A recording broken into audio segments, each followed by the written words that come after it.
मुख्यमंत्री हेमंत सोरेन से ईडी 20 जनवरी को उनके सरकारी आवास पर आकर पूछताछ करेगी। इसके खिलाफ आदिवासी जन संगठनों ने नाराजगी जाहिर की है। आदिवासी जन संगठनों का आरोप है कि जनता के द्वारा निर्वाचित सरकार को अस्थिर करने की साजिश की जा रही है।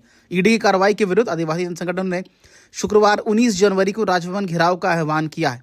केंद्रीय सरना समिति के अध्यक्ष अजय तिर्की ने कहा कि आदिवासी सीएम को जानबूझकर ईडी तंग कर रही है। बार बार उन्हें समन जारी करना सरकार को अस्थिर करने की साजिश का हिस्सा है। रहेगा सांकेतिक शांतिपूर्ण तरीके से रहेगा, ताकि हम लोग मैसेज देना चाहते हैं राज्य सरकार केंद्र सरकार तक हम लोग की, ताकि जो भी यहाँ पर जो गलत हो रहा है ईडी के माध्यम से उसे रोका जाए, अन्यथा ये विद्रोह होगा और ये झारखंड में आग लगेगा। जब आग लगेगा तो सिर्फ वही लोग जलेंगे जो लोग ईडी को भी जो लोग समर्थन करते हैं। कल किन किन जिलों से महाजुटान हो रहा है? कल जैसे लोहरदगा से आ रहे हैं, गुमला से आ रहे हैं, रामगढ़ से आ रहे हैं, हजारीबाग से आ रहे हैं, खूंटी से आ रहे हैं, कुछ तमाड़ से आ रहे हैं और रांची के विभिन्न जिलों से लोग आ रहे हैं। तमाम लोगों एरिया जितने हैं शहर हैं, सभी शहरों से लोग आदिवासी संगठन लोग पहुंच रहे हैं भारी की संख्या में।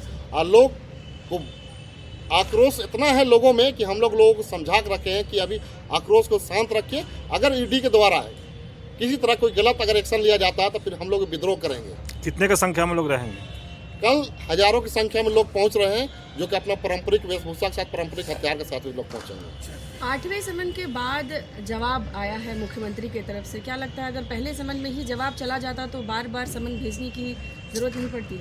देखिए, जहां तक बात है समन की, तो समन इन लोगों का मकसद है समन से संतुष्ट होना नहीं है। समन को सिर्फ और सिर्फ देना और लोगों को बीच में हमारे जो मुख्यमंत्री हैं उनको कैसे परेशान करना, उसे लोगों के बीच बदनाम करना, सिर्फ समन का मकसद यही बढ़ रहा गया है। अगर समन में आप अगर किसी प्रकार जांच करते हैं, मान के उसके अगल बगल इर्द गिर्द भी जितने लोग आप जांच किए, तो आप खुलासा कीजिए ना कि जांच में क्या क्या निकला। तो आप तो खुलासा कभी करते नहीं है।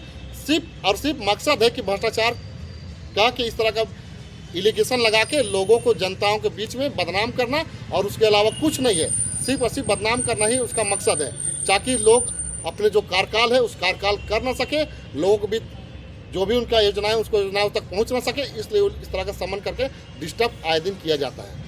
ये आंदोलन कल भर ही है या परसों भी रहेगा या कंटिन्यू आगे रहेगा? देखिए, ये हमारा आंदोलन समझिए कि बिगुल फुका गया है। ये हमारा आंदोलन चलेगा लंबा। अगर ईडी के द्वारा कुछ किया जाता है तो हम लोग झारखंड में विद्रोह जो कहा जाता है, जिस तरह के हमारे अंग्रेजों के जो थे, अंग्रेज के द्वारा जो विद्रोह किया गया था, बिरसा मुंडा, सिद्धू कानू, चांद भैरव, तिलका मांझी, जिस लोगों ने कभी भी घुटना नहीं टेका अंग्रेजों के खिलाफ, आज भी हम लोग जो गलत कर रहे हैं उसके खिलाफ हम लोग घुटना नहीं टेके हैं। जो सही है उसको सही कहेंगे, जो गलत उसको गलत कहेंगे। इसलिए यह हमारा विद्रोह और आंदोलन रुकेगा नहीं। अगर वो कुछ करते हैं तो हमारा विद्रोह और आंदोलन और बड़ा होगा। किन किन आदिवासी संगठनों द्वारा समर्थन दिया गया है?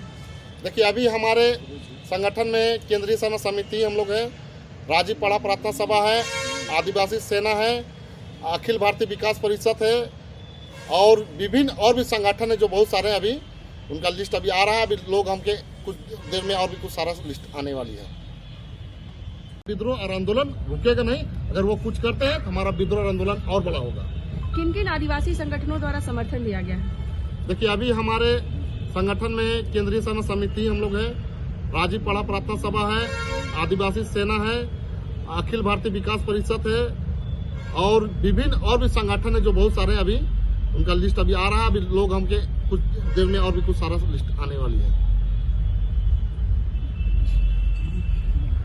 बताना चाहता हूँ कि जो मुख्यमंत्री हैं हमारे, वो चुने हुए हैं और कोई ईवीएम ट्रैक करके नहीं चुने हुए हैं, ये जग जाहिर है। आज जो बीजेपी जो अपना केंद्र से मॉनिटरिंग कर रहा है और एक संवैधानिक पद का कैसे उसको ख़त्म क्लॉप्स करना है, वो सिर्फ ईडी और सेंट्रल में जितने सीबीआई हो, चाहे ईडी हो, सीडी हो, सब का इस्तेमाल कर रहा है। और एक वो उसको बर्दाश्त नहीं हो रहा है कि एक आदिवासी ट्राइबल मुख्यमंत्री वो 5 साल का टर्म्स को ख़त्म करे और फुल फ्लेजेड में वो काम कर रहे थे। उनको बर्दाश्त नहीं हुआ कि यहाँ डेवलप हो। 20 साल 15 साल ये लोग राज किए बीजेपी यहाँ, लेकिन वो क्या किए? सिर्फ हिंदू मुस्लिम और कम्युनल ही बातें हुई यहाँ, जितना काम नहीं हुआ उसका प्रचार प्रसार हुआ। तो हम लोगों का जितना भी संगठन है जो यहाँ के मूल निवासी हैं, यहाँ के आदिवासी हैं, ट्राइबल है, इन सारी बातों को देख रहे हैं। अब तो इतना ज़्यादा हाइट कर दिया है ये लोग बिना मतलब का कि जो काम करने वाला है उसको कैसे उंगली किया जाए और उसको कैसे डिस्टर्ब किया जाए, ताकि यहाँ का झारखंड का जो डेवलपमेंट रोक देना है।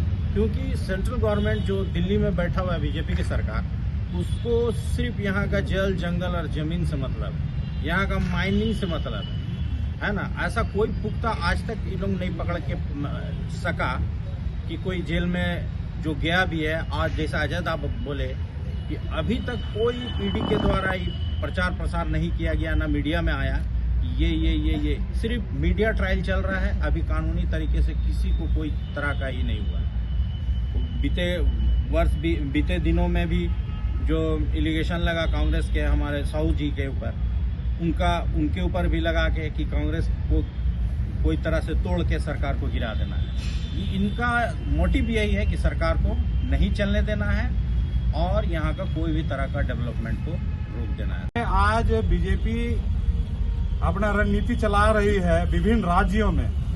जिस राज्य में अभी अजय दा ने बतलाया आप लोगों को कि जिस राज्य में बीजेपी की सरकार नहीं है, उस राज्य में तोड़ने मरोड़ने का काम, खरीद विरोध का काम से जब ये नहीं सक पा रहे हैं, तो एक संविधान जो कि संविधान देश से चलता है, संविधान से देश चलता है, उस संविधान का दुरुपयोग करके आज उस राज्य के मुख्यमंत्री लोगों को या फिर वहां के जितने भी नेता मंत्री हैं उनको परेशान करने का एक षड्यंत्र रचा जा रहा है, जिसके तहत ये आज ईडी का संबंध बार बार हमारे राज्य झारखंड के मुख्यमंत्री को भी पहुंच रहा है और उनसे भी इस तरह का सवाल जवाब करने का किया जा रहा, ताकि किसी भी सूरत में किसी भी हालत में उनको फंसाया जाए और आगे जाके चुनावी लाभ लिया जाए बोल के।